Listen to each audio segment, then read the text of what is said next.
Tita, ang iniisip mo? Iniisip ko kung kailan na naman uulan. Wala nang ginawa. Kundi tayo ulanin ang ulanin. Ah, Di ba bumabaha doon sa inyo? hindi man. Sa inyo?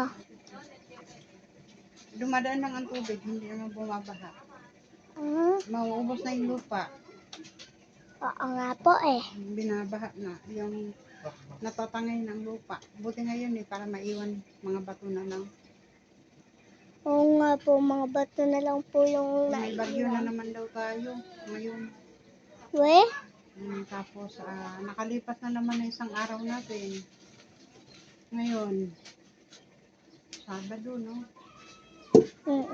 Parang lungkot. Darating nga palang order ko. Ano yan? Gamot, langis. Pwede na tita.